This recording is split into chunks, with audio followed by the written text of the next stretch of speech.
शिवा शिवा शिवा जोहार। मैं सुनेश के तहसील परसवाड़ा, जिला बालाघाट, मध्य प्रदेश, और मैं एक पत्रकार हूँ। क्योंकि मैं एक छात्र भी हुआ करता था। जब मैं, आपने सुना होगा गोंडवाना स्टूडेंट यूनियन का मैं ब्लॉक अध्यक्ष भी था। अभी पूर्व में अन्य युवा साथी हैं जो लगातार समाज को लेकर संघर्ष कर रहे हैं।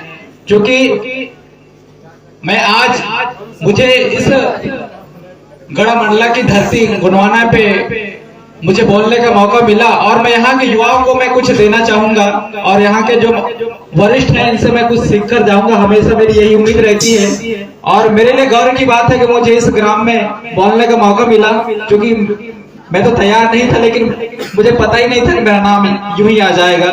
तो मैं, बहुत सारे युवा साथी हैं, जैसे आप सभी जानते हैं कि आजकल सभी सोशल मीडिया का उपयोग करते हैं और सोशल मीडिया आज के जमाने में बहुत बड़ा प्लेटफॉर्म है।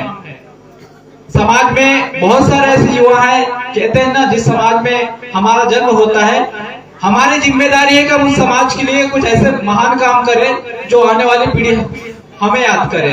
जैसा आपने सुना होगा, गोंडवाना समग्र क्रांति आंदोलन को आगे बढ़ाने में गोंडवाना के मसीहा, गोंडवाना रत्न, पेनवासी हीरासी मरकाम दादा, पेनवासी सुनेश सिंह तराम दादा और ऐसे तमाम जो गोंडवाना के कर्णधार, जिन्होंने गोंडवाना आंदोलन में जन्म लेकर गोंडवाना को उन्होंने अपने खून से सींचा है, ऐसे हम हमारे पेनवासी के हम शुक्रगुजार हैं कि आज हम, हमारे सिर पर जो आप देख रहे हैं गमछा, ये कोई पार्टी गमछा नहीं है, ये वो अनमोल रत्न है जो बच्चा अपने माँ के कोख से जब जन्म लेता है तो उसका जो पहला जो रंग होता है पीला होता है। आपने देखा होगा कि जैसे हम लोग प्रकृति जो पूजा कहते हैं, आदेश लोग मूर्ति को नहीं मानते हैं, प्रकृति को मानते हैं, तो वो उनका जो आप देखते होंगे कि जो प्रकृति की जो फसल जो वो उत्पन्न करते हैं, तो सबसे पहला उनका जो रंग होता है वो पीला होता है। आप जब देखिएगा, जब आप सुबह होते ही जब सूर्य अपनी किरण लेके अगर आता है तो उसका जो है कलर भी पीला होता है। तो इसी तरीके से जब आप शादी करते हैं तो उसका रंग पीला होता है ना। तो प्रकृति का ऐसा जो रंग है जिन्हें हमारे पुरखों ने एक अनमोल रंग के रूप में उन्होंने चुना और हम इसे सम्मान के रूप में उपयोग करते हैं। बहुत सारे लोग कहते हैं कि पार्टी गमछा है। जब से हमें पता चला कि भाई हमारा ये जो गमछा है ये हमारा सम्मान का प्रतीक है। जब मैं कॉलेज जाया करता था तो हमेशा पगड़ी लगा के जाया करता था, तो वहाँ प्रोफेसर वगैरह कहते थे कि ये क्या है बोले। जब मैंने कहा कि मुसलमान जो बच्चे हैं, मुसलमान लड़के जब बुर्का पहन के अपने कल्चर से कॉलेज जा सकते हैं, हम क्यों नहीं। तो हम लोग भी, जो हमारे परसवाड़ा युवा साथी हैं, मेरे को देख के और भी युवा साथी पहन के जाते थे तो बहुत अच्छा लगता था मुझे। तो उन युवाओं को मैं यही कहना चाहता हूँ, यहाँ बहुत सारे युवा साथी हैं जो पढ़ाई कर रहे हैं और मैं समझता हूँ कि जिस समाज में आज हमारी संस्कृति सभ्यता, आज हम जो मान सम्मान और स्वाभिमान की जिंदगी जी रहे हैं, आज हमारे बदन में कपड़ा है, आज हमारे पास 2 एकड़ 4 एकड़ जमीनें हैं, तो हमारे पुरखों की वजह से है। तो हम उन पुरखों के लिए ऐसे काम करें जिन पुरखों ने हमें आजादी दिलाने के लिए न जाने कितना संघर्ष भी किया होगा। उन्होंने अपनी खुशियों को त्याग करके उन्होंने समाज के लिए महान काम किया। आज अगर मैं अगर आज मैं बोल पा रहा हूं तो शहीदों के विचारों की वजह से, नहीं तो ऐसा एक समय था जब भी मैं बोल नहीं पाता था। बहुत डर लगता था कि हमारे सगा समाज के बीच में कैसे अपनी बात रखूंगा, लेकिन हमें बोलना पड़ेगा। आप सभी जान रहे हैं कि आज हमारे बहन बेटियों के साथ किस तरह शोषण हो रहा, अत्याचार हो रहा है। 2-2, 3-3 साल के बच्चों के साथ रेप हो रहा है, बलात्कार हो रहा है। और हम समाज के युवा हैं, जो आप देख रहे हैं, जो जनरेशन है, मेरे जो एज की जो जनरेशन है, ये समाज के भविष्य हैं। आप लोग अच्छा पढ़ाइए, पढ़िए लिखिए। कहते हैं ना, शिक्षा व शेरनी का दूध है, जो जितना पिएगा उतना दहाड़ेगा। आप लोग तो शेरों के सिर बब्बर शेर हो और आप उन पुरखों के खून हो जिनका खून कमजोर नहीं रहा है। आजादी में जिन पुरखों ने, आपने सुना होगा, आजादी में जो इस देश के असली लड़ाकू हुए हैं तो आदिवासी महापुरुष हुए हैं। लेकिन आप सभी जानते हैं कि हमारे आदिवासी पुरखों को सही रूप से सम्मान नहीं दिया गया। क्यों नहीं दिया गया? क्योंकि वो आदिवासी थे, है ना। जैसे मैं आपको सभी को बताना चाहूंगा कि एक समय जब महात्मा गांधी कार्यक्रम चल रहा था, वहां पे लिखा हुआ था धरती आबा क्रांतिसूर्य महामानव बिरसा मुंडा। तो उस समय महात्मा गांधी जी कहीं से पढ़कर आए थे और जो सामने में बैनर लगा हुआ था उसमें लिखा हुआ था और सामने मांझी सरकार के सैनिक बैठे हुआ करते थे। तो उन्होंने पूछा कि ये किसका नाम है। तो महात्मा गांधी जी को हमारे आदिवासी लोगों ने कहा कि महात्मा गांधी जी ये तो बिरसा मुंडा का नाम है, क्या चाहता था बोले। तो उन्होंने कहा कि जल जंगल जमीन में हमारा अधिकार, जिसकी जमीन उसका देश। उन्होंने कहा जिसकी जमीन उसका देश, हमारे देश में हमारा राज है। जैसे हम बोलते हैं ना गोंडी से मावा नाट्य मावा राज, है ना। तो उन्होंने ये कहा, बोले कितने वर्ष का था बोले। तो गांधी जी वो तो 23 साल का था। अच्छा बोले 23 साल का इतना क्रांतिकारी। तो बोले दंग रह गया, है ना, दंग रह गया सुन के कि भाई ये छोटा सा जो 23 साल की उम्र में उन्होंने जो एक लड़ाई लड़ी और उनका नाम धरती आबा क्रांतिसूर्य महामानव बिरसा मुंडा के नाम जो उन्होंने देख के, वहीं से गांधी जी ने बोले आज तो बोले इनका जो विचार है बोले जो उन्होंने इस प्रकार से सोचा समाज के लिए, तो बोले पूरे देश को इस आंदोलन की जरूरत है। तो गांधी जी ने जो कुर्ता पहना, जो पैजामा पहना था, उनको उतार के लंगोटी उन्होंने घेरा और पूरे देश में ज्यादा के आंदोलन चलाया। तो बताइए कि राष्ट्रपिता तो बिरसा मुंडा को होना चाहिए ना, क्योंकि महात्मा गांधी जी ने बिरसा मुंडा से प्रेरणा लिया था कि नहीं। लेकिन उनकी बात कोई नहीं करेगा, क्योंकि हमारे पुरखों को जिस तरह के समान सम्मान मिलना चाहिए नहीं मिला।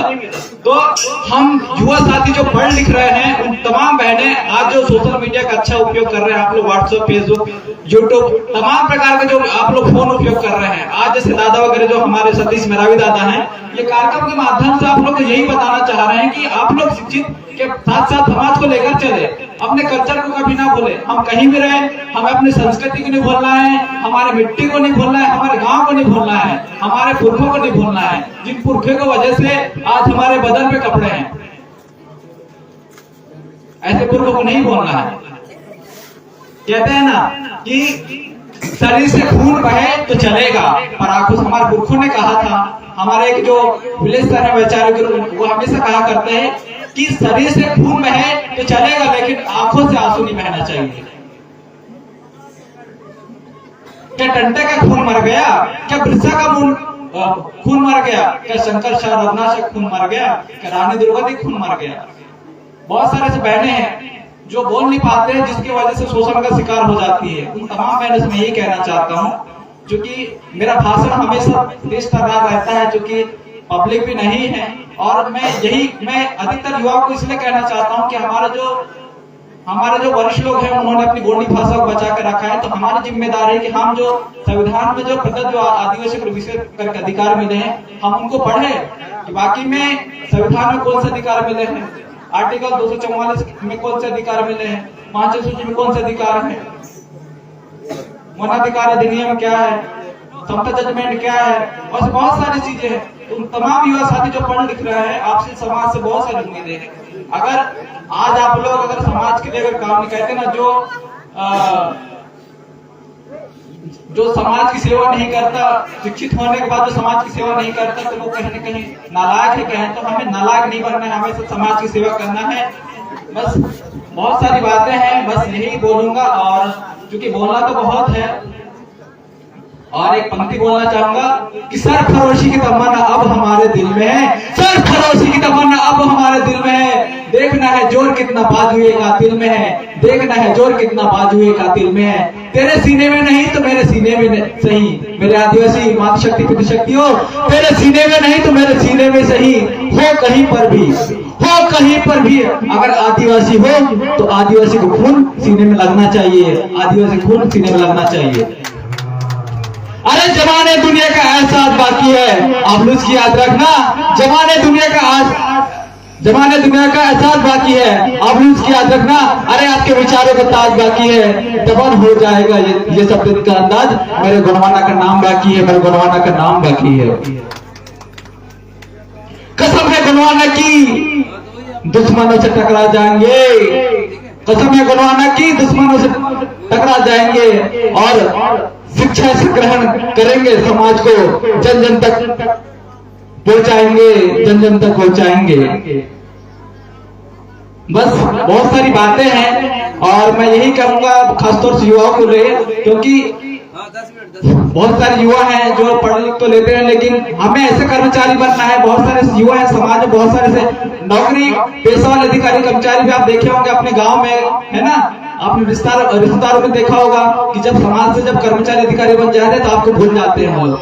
जैसे कई मामा भी होंगे, मामी होंगे, कई सारे से लोग रहते हैं जो कि मेरे परिवार में बहुत सारे लोग मैं देखा हूँ अपने नौकरी में लग जाने के बाद समाज को भूल जाते हैं। तो हमें ऐसे कर्मचारी नहीं बनना है ना। समाज में कर्मचारी होना अच्छी बात है, लेकिन सामाजिक कर्मचारी होना ये बहुत गर्व की बात है। और समाज में मैं तो धन्यवाद देता हूँ कि ऐसे कर्मचारी बहुत कम होते हैं समाज में, जो समाज की आन बान शान के लिए लगातार संघर्ष करते रहते हैं। हमारे रोशन भाई लगातार हमारे बालाघाट जिला परसड़ा उधर आते रहते हैं, अच्छा लगता है। आज इन्होंने आग्रह किया कि भैया आपको आना है, तो मैं एक पत्रकार हूँ गुणवाना समय, आपने सुना होगा गुणवाना समय पहले हमारे आदिवासी कोई समाचार नहीं हुआ करता था, क्योंकि बालाघाट जिले में मैं लादी बालाघाट किन्नापुर भैया दादर के मैं हमारे, क्योंकि मैं देखा कि हमारे समाज में पत्रकार कोई नहीं है और हम कॉलेज कर रहे हैं, तो हमारी जिम्मेदारी है कि हमारे मुद्दे कोई नहीं उठाता था। तो मुझे बहुत तकलीफ होती थी, क्योंकि मैं 5-6 साल हो गए ऐसे समाज के लिए। मैं तो 2 साल ऐसे एक बार ऐसे घर को छोड़ने चला गया था। नहीं, मुझे हमेशा मुझे ऐसे काम करना है, मुझे अपने लिए नहीं जीना, मुझे बिरसा मुंडा जी की तरह बनना है, उनके विचारों को फॉलो करना है। ऐसे तमाम पुरुषों को, महापुरुष जो इस देश के लिए इस जमीन की लड़ा, ऐसे महापुरुषों के विचारों पे चलना है। ऐसे करके मैं करीब 1-2 साल से मैं घर को छोड़ त्याग दिया था, मैं छोटी उम्र में। तो समाज में क्या है, जब तक आप समाज में जब तक बैठेंगे नहीं तो आपके अंदर सामाजिक ज्ञान नहीं आएगा। क्योंकि मैं तो गर्व से कहता हूँ कि मैं आदिवासी हूँ, इस देश का मैं मालिक हूँ, क्योंकि 2011 में एक जर्मन बना कि आदिवासी देश का मालिक है, और मैं गर्व से कहता हूँ कि देश के मैं मूल मालिक हूँ। और जल जंगल जमीन और अपनी संस्कृति में बचा के रहूंगा। और तमाम युवा साथियों से ये कहना चाहता हूँ कि आप लोग भी अपने जीवन के उद्देश्य बनाइए, क्योंकि आप बिना जीवन के उद्देश्य बना के काम करेंगे तो कहीं ना कहीं आप एक अपने तक ही सीमित रह जाएंगे। आप ऐसे काम करें कि आने वाली पीढ़ी आपको मरने के बाद भी याद करे। जैसे आज हम हिरोशी मरकाम दादा, सुनेशी मरकाम दादा, ऐसे जो कंगाली दादा जो हैं इनको याद करते हैं। तो मैं ज्यादा ना कहते, क्योंकि बहुत सारे वक्ता हैं और आप लोग भी बोर हो रहे हैं। क्योंकि मैं पब्लिक रहती तो मेरा भाषण तो सभी हमारे रोशन भाई वगैरह देखते रहते हैं, क्योंकि मैं बोलता हूँ तो कहीं बहुत फास्ट बोलता हूँ। और मुझे इस मंच पे मुझे मौका मिला और आप सभी मेरे यहाँ में मातृशक्ति पितृशक्ति आप लोगों ने मुझे ध्यानपूर्वक सुना, उसके लिए बहुत बहुत धन्यवाद। और सभी मातृशक्ति से यही कहना चाहता हूँ कि हमारे सतीश दादा जो जीव सांस्कृतिक प्रकोष्ठ लगातार गाँव में जाके अपने सांस्कृतिक प्रतियोगिता के माध्यम से समाज को जगाने का काम करते हैं। तो सभी ये ना मनोरंजन के रूप में ना ले, कहीं न कहीं ये कुछ चीजें आपको बताना चाहते हैं कि भाई हमारे समाज की संस्कृति क्या है, सभ्यता क्या है। जैसे दादा ने जो मोरपंख लगाया है तो उसका भी कुछ रहस्य है ना, ऐसे नहीं लगाया है। तो ये बातें हैं। तो आप सभी कभी अगर ऐसे कुछ कार्यक्रम होंगे तो वहां भी आप लोग जाइए, अपने समाज को लेकर चले। जैसे आज एक मुसलमान बच्चा जब किस समाज में जन्म लेता है तो उसका बच्चा को बताया कि बेटा तेरा वो है मस्जिद है, तुझे इस मस्जिद को लेकर चलना पड़ेगा। जब एक बहुत जो बच्चा जब पैदा होता है उस समाज में, तो उसके समाज को लोग कहते हैं कि बेटा ये बाबा साहब का दम पकड़िए, तेरे जीना और मरने का रास्ता है ना। एक क्रिश्चियन समाज के में जब बच्चा पैदा लेता है तो उसके समाज को लोग कहते हैं कि बेटा ये इस राह पे चल, है ना, इस राह पे चल, तेरा जीना मरने का रास्ता। लेकिन आज अगर आपके बच्चों से अगर आपको उन्होंने पूछा कि पापा मम्मी जो आपको बोलते हैं, है ना, क्योंकि हमारे इसमें दाऊ ऐसा जो हमारे इसमें बोलते हैं पुराने जो हमारे बुजुर्ग हैं, तो वो आप अपने बच्चों को क्या कहोगे, क्या बताओगे, क्या उनको बताओगे कि हमने आपके लिए क्या रखा है। तो सभी मातृशक्ति पितृशक्ति यही कहना चाहता हूँ कि अपने बच्चों को अधिक से अधिक पढ़ाइए, है ना, ताकि वो भविष्य में कुछ अच्छा ऐसे क्रांतिकारी बन सके, अपने जीवन में कुछ अच्छा उद्देश्य बनाए। बस यही कहना चाहता हूँ। इनकलाब जिंदाबाद, बनाकर रहेंगे गुणवान। धन्यवाद।